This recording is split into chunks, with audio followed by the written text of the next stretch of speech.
আজকে 5ই আগস্ট 2025 এক বছর আগে এই দিনেই আমরা ফ্যাসিস্ট মুক্ত হয়েছিলাম।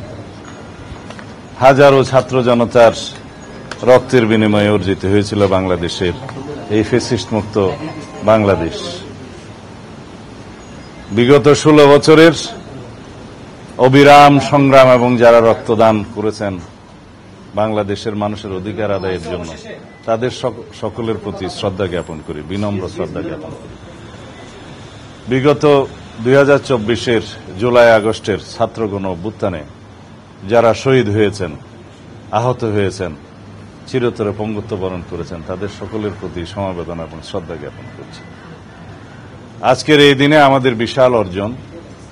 আমরা দীর্ঘ 1 বছর যাবৎ বাংলাদেশের মানুষের কল্যাণে, বাংলাদেশের রাষ্ট্র ব্যবস্থার সংস্কারের জন্য আমরা অনবরত সংস্কার কমিশনগুলোর সাথে আলাপ আলোচনার মধ্য দিয়ে বাংলাদেশের জন্য প্রয়োজনীয় যে সংস্কার, রাষ্ট্র কাঠামোর সংস্কার, গণতান্ত্রিক সংস্কার, সংবিধানের গণতান্ত্রিক সংস্কার, তার একটা পর্যায়ে জাতীয় ঐক্যমত্যে উপনীত হয়েছি।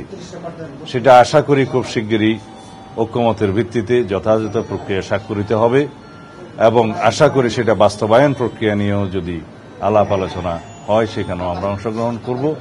তার মধ্য দিয়ে জাতির যে ফ্যাসিবাদ বিরোধী জাতীয় ঐক্যবদ্ধ প্রতিষ্ঠা হয়েছিল আগে, সেটাকে আমরা সমুন্নত রাখবো এবং এই ফ্যাসিবাদ বিরোধী জাতীয় ঐক্যকে আমরা শক্তিতে পরিণত করে এই জাতিকে এগিয়ে নিয়ে যাব এবং একটি শক্তিশালী গণতান্ত্রিক রাষ্ট্র, সমাজ এবং সরকার ব্যবস্থা প্রতিষ্ঠা করব ইনশাআল্লাহ।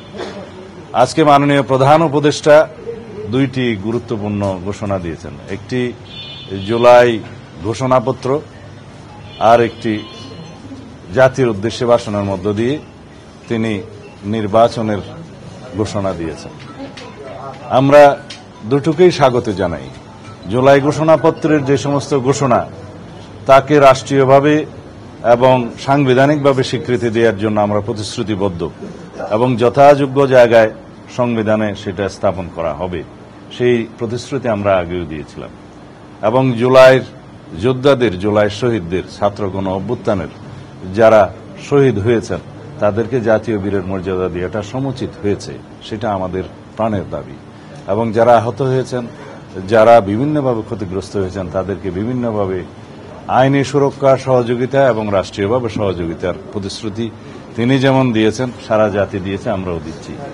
আগামী দিনে আমাদের নির্বাচনে মানুষের ভোটাধিকার প্রয়োগের জন্য যে পরিবেশ সৃষ্টির জন্য মাননীয় প্রধান উপদেষ্টা যে সমস্ত পরামর্শ দিয়েছেন সেটা অবশ্যই প্রণিধানযোগ্য। তিনি ঘোষণা দিয়েছেন নির্বাচন কমিশনের কাছে তিনি চিঠি পাঠাবেন আগামী 2026-এর ফেব্রুয়ারির প্রথমার্ধে, রমজান শুরু হওয়ার আগে নির্বাচন অনুষ্ঠানের জন্য নির্বাচন কমিশন যথাযথ ব্যবস্থা নেবেন।